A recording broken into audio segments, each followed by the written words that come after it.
Hey and welcome to Neverwinter with Aragon. So are you interested in becoming an alpha tester? Well, here's your opportunity.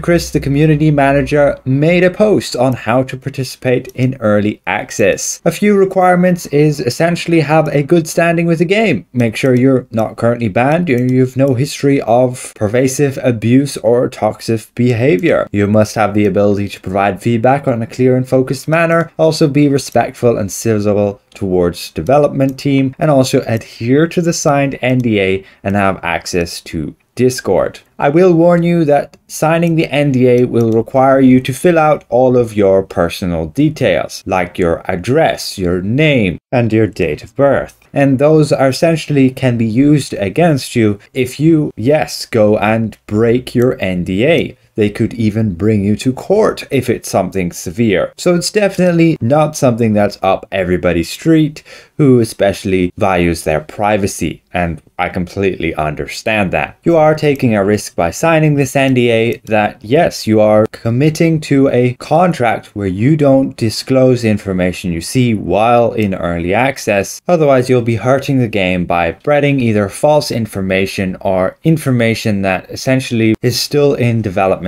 of the game. And thus things can change, along with reducing their ability to do their marketing. And ultimately breaking that NDA will absolutely have your account banned and taken off you. Otherwise, things that they do alpha test is mainly going to be dungeons and trials. Sometimes you will get like the new content, perhaps these dragon hunts as well. And essentially you will be put into categories of your skill level, and you also might need the requirement of having a group to go with you, especially when doing trials. Do you get anything in return for doing early access? No, you generally don't. It's purely voluntarily. Occasionally, if they're feeling generous, they might give you like a cape, title, mount, or a vanity pet. They have done so in the past. They did it with Crown of Kelgon, which was pretty neat, but do not go into early access for that. Aside from that, how do you actually sign up for this? You can send an email to community@cryptstudios.com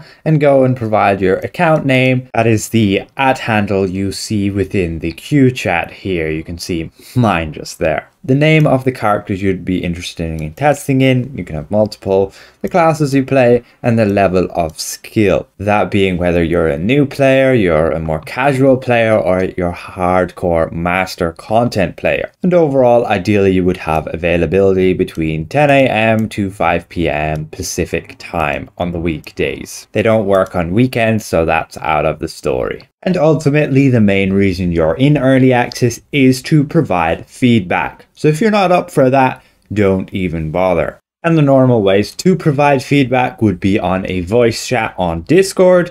And if you're not comfortable with that, you can leave feedback in the form of text, either again sending privately on Discord or in a group chat, or you might get a exclusive access to some forum threads where you can also leave feedback there. With that, I personally have been within alpha testing since Zariel for most of the content, except the Infernal Citadel and Vault of Stars. Otherwise, the feedback you provide is generally strictly based on the content you're testing. They won't really listen to you if you're talking about, let's say, something in some other dungeon, let's say Caverns of Corundux, let's say some ad gets stuck in the wall somewhere. They generally don't really care about that if that's not the focus of your early access testing. If you're just testing out, let's say, the new Tiamat trial, then that's all they will be focusing on. They'll want to hear your feedback, how well you like running it, perhaps opinions and thoughts of what they potentially could change. But otherwise, the loot, like, that's a really hard thing. Many of us try to pressure them to give us good loot and try to give them ideas, but most of the time they don't listen to that because that's not part of the work they do. They get paid to do a job, and when you're trying to tell them to do something that's not part of their job,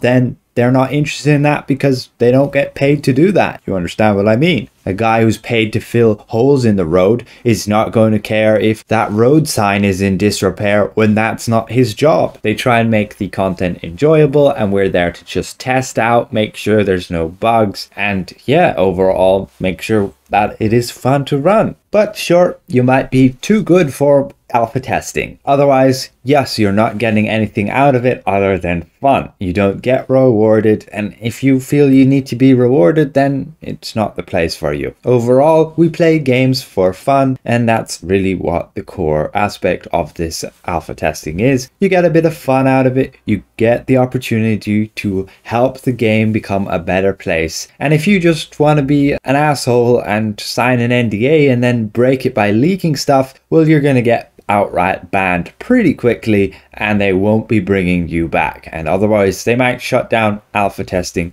altogether, at least for the more public people, the people they haven't already got, who they know and trust. With that said, it's a great opportunity for the wider player base. It's the first time they've actually, I believe, advertised this publicly, that they are interested in having players test this. So again, if I presented this well, consider leaving the video a like. If you're new around here, consider subscribing. We'll see you guys around. Goodbye for now.